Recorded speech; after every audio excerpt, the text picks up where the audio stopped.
How do gardens begin? Certainly not in one day. On her everyday walks, to and from work, or the corner shop, or her neighbours' houses, my mother would stop to take cuttings of plants she liked, usually flowers, that she'd bring home. Fuchsias, lavender, roses, camellias, gardenias, random plants and cacti. These would sit in tall glasses of water near the sink till they took root.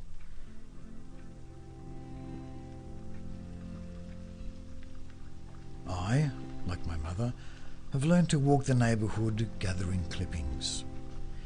I don't have an outdoor garden, but my small studio is a greenhouse. I like to be able to see the green. This makes me happy. To watch roots appear, to know they will grow.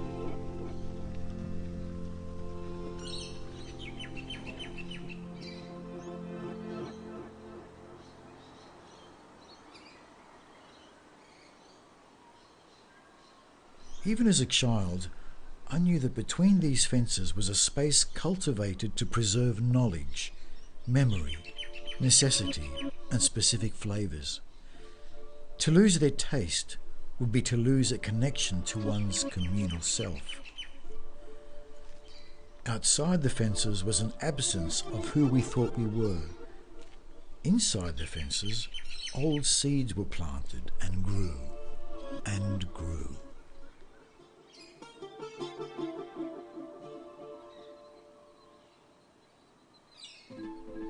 Between these fences we knew what Greece smelt like. Dark, moist earth, lemon, basil, bay leaf, wild oregano and mint. The woody smell of furry tomato stalks, the temporal bloom of zucchini flowers. Sticks and old stockings to coax upward growth. Rough borders shoveled to separate the spinach from the broad beans. Olive oil cans and feta cheese buckets repurposed to hold seedlings. In those days, you never bought planting pots. You used what was around you.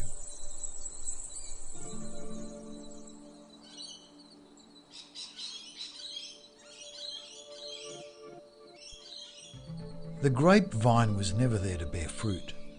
It existed only to provide a constant supply of vine leaves for dolmades. The basil was never eaten.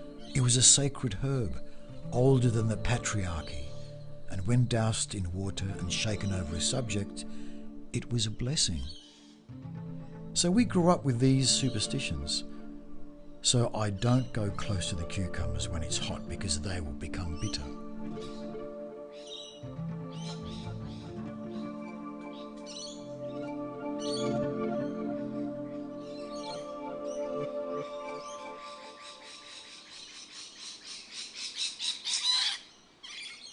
Both were good gardeners, but my mother would take care of the greens, beans, tomatoes, zucchinis, and her canaries, many of them. You would often find little snails crawling on the kitchen sink where my mum had plonked the day's rough cutting of leafy greens. Shallots, rocket, lettuce, radishes. The snails would sometimes make it to the salad bowl. Now consecrated in olive oil, like an Eastern Orthodox baby, the snail would be taken outside and thrown back into the garden, just not near the lettuces. My father built a high fence because the trees grew so tall and people started to steal the pomegranates. He was furious about it. So many trees, olives, lemon, fig, but the pomegranate trees, not one but 7, they were his treasures.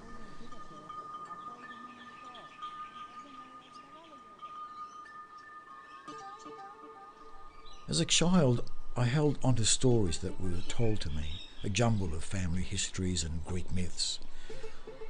The two combined somewhere in my head and thrived in the wild green space held by our backyard fences.